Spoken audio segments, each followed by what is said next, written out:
Assalamualaikum warahmatullahi wabarakatuh.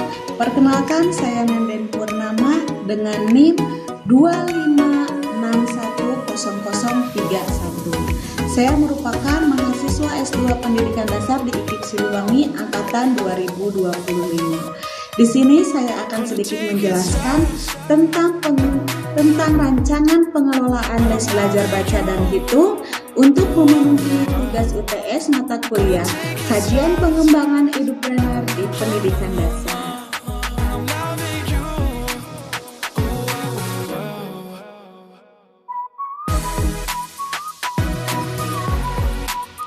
Gambaran umum usahanya yaitu les belajar baca dan hitung sudah berjalan selama 5 tahun dan pastinya sudah berlisensi. Dan di sini kami memiliki standar lulusan sendiri dan kami juga melaksanakan sistem tatap muka atau offline. Jadi kami tidak menerima panggilan ke rumah atau guru yang datang ke rumah, melainkan harus murid yang datang ke tempat les kami.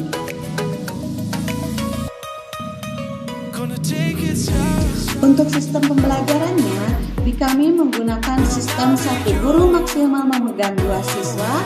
Lama belajarnya 30 menit. Dalam 1 minggu, kami hanya mengadakan 3 kali pertemuan, yaitu setiap hari Selasa, Kamis, dan Sabtu. Dan belajarnya itu harus datang ke tempat les sendiri ya. Metode belajarnya sungguh asik dan menyenangkan. Untuk metode belajar baca sendiri kami memiliki 6 metode dan diawali dari senam otak dan diakhiri dengan game yang menyenangkan. Itu merupakan salah satu trik agar anak mau datang kembali ke tempat les dan tidak bosan saat belajar baca atau belajar hitung. Diakhiri dengan game ya. Selanjutnya ada biaya dan keunggulan. Nah, berapa sih biaya belajar di les kami? Di les Rosi itu per bulannya 150.000. Itu untuk 12 kali pertemuan ya. Nah, untuk keunggulannya sendiri, kami sudah memiliki kurikulum sendiri, metode belajar yang asik dan menyenangkan, modulnya berjenjang loh, jadi anak tidak pusing. Kami juga selalu mengadakan evaluasi pengembangan diri anak, yaitu dengan adanya buku prestasi penghubung antara orang tua siswa dan guru. Dan yang terakhir itu pastinya pendampingan kami guru terhadap muridnya itu sangat intensif, di mana satu guru itu hanya memegang 2 siswa atau satu sesinya 1 siswa. Untuk materi atau modul membaca di kami itu berjenjang ya. Ada 7 modul yang harus diselesaikan oleh siswa. Ketika siswa dikatakan lulus itu sudah menyelesaikan modul ke-7 atau modul terakhir. Nah, modul kami ini sudah dirancang secara berjenjang. Seperti level 1 itu kami mengenalkan huruf vokal A. Level 2 kami mengenalkan huruf vokal B dan buku. Level 3 kami mengenalkan huruf vokal U. Level 4 kami mengenalkan huruf vokal O. Level 5 kami mengenalkan huruf vokal U. Nah, di level 6 kami itu mengajarkan siswa untuk ada kata sambungan atau kata imbuhan an, ban, can. Nah, dan di level 7 kami mengenalkan kepada siswa bacaan tentang nya, nga, tra, pra, dan memperkenalkan huruf abjad secara langsung. Jadi anak dikatakan sudah lulus ketika mereka sudah menyelesaikan ke-7 level tersebut. Dan nanti di akhir mereka juga akan mendapatkan piagam dan piala kelulusan.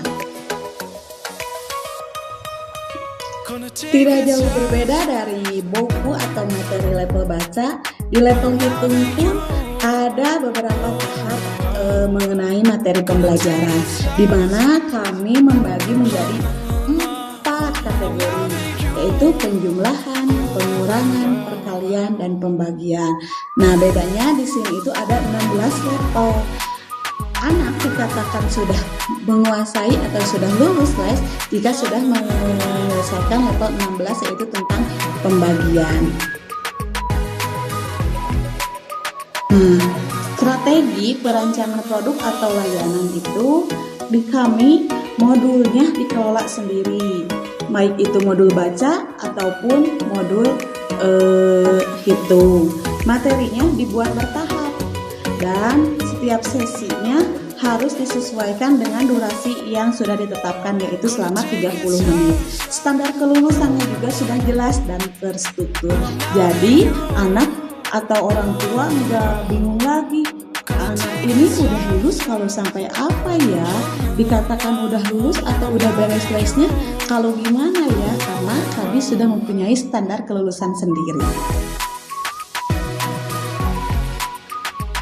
Selanjutnya ada strategi produksi. Di sini kami menyusun lembar kerja per level yang sudah dijelaskan tadi. Ada juga pembagian waktu, belajarnya kan 30 menit, jadi 5 menit untuk review atau senam otak tadi, 20 menit untuk latihan, dan 5 menit untuk evaluasi. Nah, setiap guru itu maksimal memegang satu guru itu 2 siswa dalam satu sesi, jadi secara bergantian ya.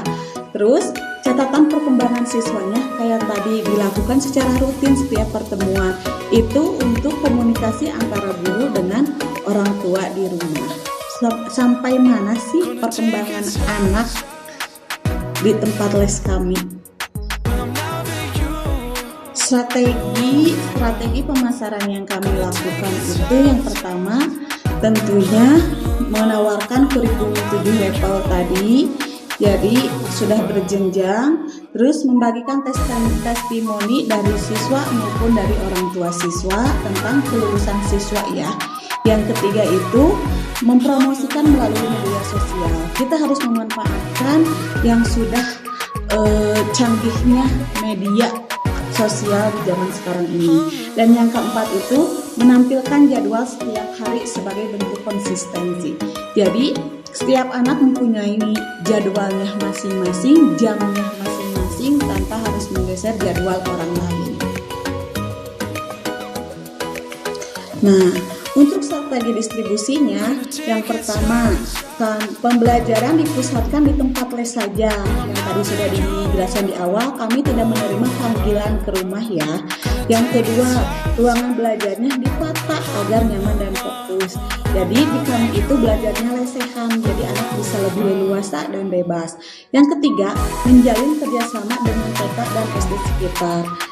Saya sempat melakukan kayak kunjungan ke SD atau TK terdekat untuk mempromosikan les saya bekerja sama dengan guru-guru di TK atau di SD tersebut. Dan yang keempat itu menggunakan portofolio kurikulum sebagai bukti kualitas. Jadi dijelaskan kurikulum kita yang kita miliki, yang kita pakai itu seperti apa, agar orang tua lebih leluasa atau lebih mantap menitipkan anaknya di tempat les kita. Untuk strategi pelayanan pelanggan, kami memberikan laporan perkembangan bulanan kepada orang tua tentang perkembangan siswanya. Yang kedua itu menyediakan buku prestasi siswa yang diberikan setiap hari. Yang ketiga memberikan apresiasi atas kenaikan level. Jadi setiap anak naik level itu suka ada hadiah atau reward yang kita kasih ke anak. Yang keempat, yang terakhir, konsultasi singkat untuk siswa yang mengalami kesulitan. Jadi karena di kami sistemnya itu satu guru maksimal memegang 2 siswa, jadi mereka lebih paham perkembangan atau kemajuan siswa dalam setiap pertemuannya. Nanti kita bicarakan sama orang tua gitu. Adapun strategi pengembangan berkelanjutan, kami selalu mengevaluasi materi dan soal secara berkala. Yang kedua, menambah variasi latihan agar tidak monoton. Yang ketiga, menjaga kualitas pembelajaran. Jadi kami tetap konsisten dengan kriteria atau pendirian kami saat mendirikan les. Yang terakhir itu mengikuti pembaruan dari pemegangan lisensi resmi. Jadi setiap tahunnya atau setiap ada guru baru pasti kami mengajukan lisensi resmi untuk atau supaya orang tua lebih yakin bahwa guru-guru kami itu sudah mengikuti pelatihan sesuai dengan kurikulum atau standar yang kami tetapkan di tempat les. Untuk strategi keuangannya, nah ada biayanya loh. Tapi di sini biayanya itu cukup terjangkau. Kami hanya memasang tarif 150.000 untuk per bulan. Berarti di mana itu ini untuk 12 kali pertemuan. Nah, optimalisasi kelas dengan sistem satu guru memegang 2 siswa, terus membuka peluang tambahan seperti menjual modul cetak, merchandise, kaos, dan lain sebagainya. Yang terakhir itu paket insentif percepatan laptop. Untuk strategi branding dan reputasi, di sini les membaca dan hitung kami itu sudah memiliki identitas dan lisensi resmi. Jadi sudah diakui ya. Memiliki kurikulum terstruktur dan teruji. Sertifikat kelulusan sebagai bukti hasil belajar siswa. Pengalaman kami lebih dari 5 tahun sebagai nilai unggulnya. Jadi les saya ini sudah berjalan kurang lebih dari tahun 2018. Nah, penjelasan saya dari awal sampai akhir dapat disimpulkan tentang rancangan pengelolaan les baca dan hitung ini dirancang secara terstruktur, efektif, menyenangkan, berorientasi pada perkembangan siswa. Dengan strategi yang tepat, usaha les dapat berkembang sekaligus memberikan kualitas pendidikan yang baik bagi anak-anak. Terima kasih.